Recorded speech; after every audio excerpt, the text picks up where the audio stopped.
What's up family, welcome back to another video. This is Ash. I hope you guys are doing good. आशा करता हूँ कि परमेश्वर आपको नई नई ऊंचाइयों पे हर दिन लेके जा रहा है।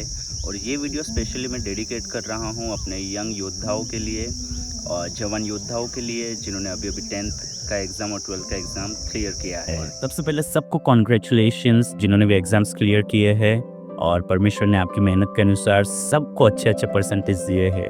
पर चर्च के यूथ यहाँ पे मेन सवाल उठ जाता है कि इसके बाद क्या करना है ना। कन्फ्यूजन चल रहा है, मैं क्या सिलेक्ट करूँ। फ्रेंड ने ये सिलेक्ट कर लिया, फैमिली ये बता रही है और क्या पता मैं गलत दिशा में चला जाऊँ। ऐसे बहुत सारे सवाल आपके लाइफ में आ रहे होंगे, तो उसके रिलेटेड ही कुछ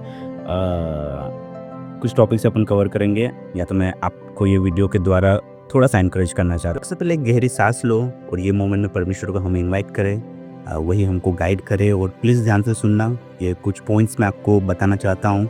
सबसे पहले ये जानना ज़रूरी है कि परमेश्वर की योजनाएं तुमसे छुपी हुई नहीं है। परमेश्वर यहाँ पे तुम्हारे साथ हाइड एंड सीक नहीं खेल रहे कि आपको ढूंढना पड़ेगा, आपकी ज़िंदगी में आपका पर्पस आपको ढूंढना पड़ेगा, है ना। ऐसा कुछ नहीं है। यिर्मयाह 29:11 क्या कहता है? मेरे उद्देश्य जो सिर्फ मैं ही जानता हूँ, जो कि हानि के नहीं वरन एक अच्छे भविष्य के और समृद्धि के है। ये परमेश्वर के प्रॉमिसेस है आपकी ज़िंदगी के प्रति। मुझे दुनिया के बारे में नहीं पता, दुनिया को कितना स्ट्रगल करना पड़ रहा है, पर एज ए स्टूडेंट आप किंगडम के साथ कनेक्टेड हो। किंगडम में स्ट्रगल नाम की कोई चीज़ नहीं है, ठीक है। हाँ, रोलर कोस्टर राइड आपकी ज़िंदगी में भी रहेगा, ठीक है youths. But the thing is that परमेश्वर आपके साथ लुपा छुपी नहीं खेल रहे, ठीक है। उनको पर्पस आपकी ज़िंदगी पे पहले से लिखा है। परमेश्वर ने आपकी ज़िंदगी पे उन्होंने पर्पस पहले ही लिख दिया है, क्योंकि वचन क्या कहता है? पृथ्वी की नींव डालने से पहले मैंने तुमको नाम लेके चुन लिया है। आमेन। तो सबसे पहले यह जानना ज़रूरी है कि आपकी ज़िंदगी में आप जो कुछ भी करोगे, परमेश्वर ने पहले ही तुम्हारी कहानी लिख दी है। आपको बस अपने विश्वास के साथ सब कुछ अचीव कर लेना है। और सेकंड रहेगा, don't follow the crowd, follow your calling. Okay, I know आपके फ्रेंड्स लोग बहुत सारे फॉर्म्स में जा रहे होंगे ये टाइम पे, है ना। और ये बहुत टफ डिसीजन होता है हर स्टूडेंट के लिए, हर जवान के लिए, कि मेरा फ्रेंड साइंस ले रहा है, मेरा फ्रेंड कॉमर्स ले रहा है, मेरा फ्रेंड आर्ट्स ले रहा है, मैं क्या करूं। या तो फिर फैमिली प्रेशर्स में बहुत लोग आपको गाइड करेंगे कि ये कर, ये अच्छा रहेगा, ये फॉर्म अच्छा रहेगा, है ना। बट ये जानना ज़रूरी है यूथ्स कि आपका कॉलिंग क्या है। जैसे एक बाइबल का वचन भी है, रोमी 12:2। हाँ, उसमें जैसे अपन ने देखा कि late God handle your situations, है ना। Let him change your mind, है ना, ताकि परमेश्वर की इच्छा आपकी ज़िंदगी पे प्रकट हो। मैं यही चाहता हूँ कि चर्च यूथ्स के लाइक ये कुछ साल आप परमेश्वर की इच्छा पे ज़्यादा फोकस रहो कि परमेश्वर की इच्छा क्या है। जैसे स्टार्टिंग में अपन ने वचन देखा कि मेरे उद्देश्य, मेरी इच्छा है जो सिर्फ मैं ही जानता हूँ, जो कि हानि के नहीं वरन एक अच्छे भविष्य के है ना। हम कहीं ना कहीं देखो, ये दुनिया इतनी फास्ट ग्रो हो रही है, चारों तरफ AI टेक्नोलॉजी से इतनी स्पीड में सब हो रहा है। Let God handle your situation, या तो let God handle your years that are about to come, है ना। आपको चिंता करने की ज़रूरत नहीं है ना, क्योंकि तुम यहाँ पे किसी को कॉपी करने नहीं आए हो, तुम तुम्हारे कॉलिंग से आए हुए हो।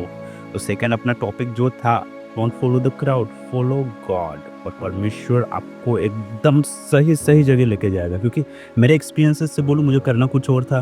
मैं भी यही प्रेशर में सब लोगों का बातें सुन के और कहीं ना कहीं मैं एक रेट रेस में फंस गया था। दुनिया में ना 2 प्रकार के नशे होते हैं जो कभी नहीं करने चाहिए यूथ्स।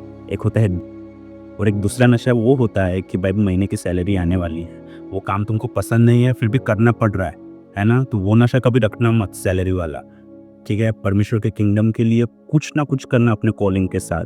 बट सेकंड पॉइंट में जैसे हमने देखा कि late God handle your situations, okay, let him change your mind. बहुत सारे प्रॉब्लम्स आएंगे, पता है, परमेश्वर आपको सिखाएगा जो अपने को प्रॉब्लम्स जैसा दिखेगा कि अरे यार मेरी लाइफ में ऐसा क्यों हो रहा है, मैं तो सब कुछ गॉड को सरेंडर कर दिया है। पर नहीं, परमेश्वर की इच्छा है जो सिर्फ वही जानता है।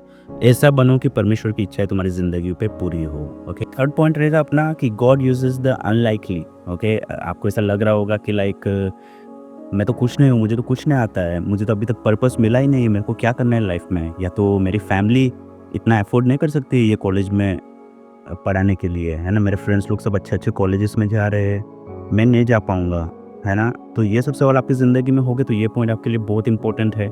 God uses the unlikely. परमेश्वर ने ऐसे बुद्धिमान लोगों को चुना नहीं है अपने राज्य के लिए, है, मछुआरों को चुना, है ना? और वो 12 मछुआरे या तो सब अपने-अपने फ़ील्ड में से आए हुए थे, कुछ मछुआरे थे उसमें। पूरी दुनिया पे इम्पैक्ट लेके आए। परमेश्वर ने चरवाहों को चुना ताकि वो बड़े-बड़े राजा बने। और किंग सोलोमन को देखते हैं, वो तो बहुत सारे यूथ्स के इंस्पिरेशन है, मेरे भी है ना? उसकी मॉम का जब पास्ट अपन देखेंगे तो वो जब किंग सोलोमन अपने बचपन में होगा, जवानी में होगा, उसके कज़िन्स या तो उसके भाइयों में उसको उतना क्रेडिट नहीं मिला था। परमेश्वर ने उसको दुनिया का सबसे महान राजा बनाया। तो कभी इसे सोचना मत, जैसे फर्स्ट कोरिंथियन फर्स्ट चैप्टर उसका 27 क्या कहता है कि परमेश्वर ने बेवकूफ़ लोग को चुना है, परमेश्वर ने कमज़ोर लोग को चुना है। सो कभी ऐसा खुद को ऐसा समझना मत, ठीक है? शैतान आपके दिमाग में कुछ ना कुछ डालते रहेगा ना, तो हमेशा उसको उल्टा याद दिलाओ कि परमेश्वर ने ऐसे लोगों को ही चुना है, ओके? और फोर्थ टॉपिक में मैं कुछ प्रैक्टिकल स्पिरिचुअल एडवाइसेस देना चाहूँगा, जो आप फॉलो करना आपके कमिंग ईयर्स में। सबसे पहला रहेगा कि प्रे ऑनेस्टली, है ना? हमेशा प्रार्थना करते रहो। परमेश्वर से जाके पूछो कि आपकी इच्छा क्या है मेरी ज़िंदगी पे? देखो यार, अपनी इच्छा है, जो भी हो गई सब सही है, पर सबसे पहले ये बोलना कि परमेश्वर तेरी इच्छा मेरी ज़िंदगी पे पूरी हो, क्योंकि उनकी इच्छाएँ सबसे बेस्ट रहेगी, सबसे बेस्ट, है ना? आप आपके फ्रेंड को फ़ॉलो करोगे या तो अपने आजू-बाजू का ट्रेंड फ़ॉलो करोगे, पेरेंट्स के प्रेशर में, एल्डर्स के प्रेशर में, कुछ भी करोगे, पर ये सब में परमेश्वर की इच्छा ही आपकी ज़िंदगी में प्रकट होनी चाहिए। तो सबसे पहले उसके लिए वो चीज़ों के लिए आप प्रार्थनाएँ करो, सरेंडर करो, ठीक है? वचन ले लेके प्रार्थनाएँ करो उसके ऊपर, और परमेश्वर सही में योग्य समय पे आपको ज्ञान और बुद्धि देगा ही। और सेकंड रहेगा कि अपने मेंटर्स से बात करो, या तो स्पिरिचुअल फादर से, स्पिरिचुअल सिबलिंग से, उनसे बात करो, क्योंकि परमेश्वर कई बार उसके चुने हुए लोगों से बात करता है ना? उनके थ्रू अपने साथ बात करता है, तो उनके पास जाके पूछो कि मैं क्या करूँ? वो आपको बहुत अच्छे से गाइड करेंगे, ठीक है? और थर्ड रहेगा कि लाइक बोल्डली चलो, ठीक है? कहीं पे भी जा रहे हो ना, तो एक राजा की तरह जाके जाओ, चल के जाओ, या तो एक रानी की तरह चल के जाओ, है ना? ऐसा डर-डर के नहीं रहने का, है ना? बहुत फेमस गाना भी है कि डर-डर के मैं जो जी रहा था, है ना? बहुत सुंदर सॉन्ग है, और ये वीडियो के बाद वो गाना ज़रूर सुनना आप लोग, ठीक है? तो एकदम बोल्डली चलो, ठीक है? क्योंकि देखो, हम सब लोग हैं जो भी एडवाइस देने वाले हैं, मॉम डैड है, एक सर्टेन टाइम तक आपके साथ रहेंगे। In the end of the day आप और प्रभु ही है। तो परमेश्वर को ज़्यादा से ज़्यादा बोलते रहो कि आपकी इच्छा मेरी ज़िंदगी पे प्रकट हो, ना कि ये दुनिया की, ना तो मेरी, ठीक है? और लास्ट वन रहेगा कि लाइक फेलियर से मत डरना कभी भी, ठीक है? जो भी है करो आप, ठीक है? मैंने भी बहुत कुछ देखा मेरी लाइफ में, बहुत कम एज में मैंने जॉब्स जॉइन किए, है ना? बहुत सारे बिज़नेसेस मैंने किए, बहुत सबके सब फेलियर ही हुए, मतलब सबके सब फेल ही हो गए, ओके? और मेरे को बहुत सारा हेट मिला लोगों से कि तू कर क्या रहा है, तेरे से कुछ नहीं होगा, ये नहीं होगा। बट द वन थिंग हमेशा माइंड में रख लो, फेलियर से कभी डरना मत, है ना? उसको ऐसे फेस करना है, प्रभु के बच्चे हैं अपन लोग, ठीक है? तो ज़िंदगी बहुत है, अभी बहुत सारा टाइम है आपके पास, पर सबसे पहले परमेश्वर को सरेंडर हो जाओ, जितने भी यूथ्स हैं, ताकि योग्य समय पे परमेश्वर की इच्छा आपकी ज़िंदगी में प्रकट हो। और दूसरी बात है कि लाइक एकदम किंग की तरह चलो, बिना डरे, फेलियर से डरने का नहीं, ठीक है? कुछ ना कुछ करो, क्योंकि यही वो समय है, अंतिम दिनों की, अंतिम युगों के जवान लोग हैं तुम लोग। परमेश्वर का अभिषेक दुगनी बढ़ोतरी के साथ तुम्हारी ज़िंदगी पे बहने वाला है। सो बस ले लो, फ़ायदा उठाओ परमेश्वर के अभिषेक का और आगे बढ़ो। डरने का तो कैसे से नहीं, okay? God bless you all. जवानों को मैं बार-बार ऐसा क्यों बोल रहा हूँ कि परमेश्वर से सरेंडर हो जाओ, परमेश्वर की ही इच्छा आपकी ज़िंदगी में प्रकट हो, ऐसी प्रार्थना क्यों करो, ऐसा क्यों बता रहा हूँ? एंटायर बाइबल में आप जब देखोगे ना, परमेश्वर ने किसी को भी चुना है, तो वो जवान को चुना है जिसने अपने जवानी में परमेश्वर को अपना सब कुछ दे दिया, है ना? जैसे दाऊद को देखोगे, सुलेमान को देखोगे, यूसुफ को देखोगे, दानियल को देखोगे, शद्रक, मेशक, अबेदनगो को देखोगे, इतने सारे लोग हैं, परमेश्वर ने जवानों को ही यूज़ किया। तो ये आने वाले साल अगर आपको पर्पस नहीं मिला है, या अगर आप 10th में हो, 10th की एग्ज़ाम दी है, तो 11th-12th में आप परमेश्वर के पास जाओ कि परमेश्वर मुझे एक नया पर्पस दे, है ना? 12th की एग्ज़ाम दी है, तो परमेश्वर से मांगो एक नया पर्पस दे मुझे, कि मैं कहीं ना कहीं आपके राज्य के लिए काम करूँ, है ना? कुछ भी करो, ठीक है?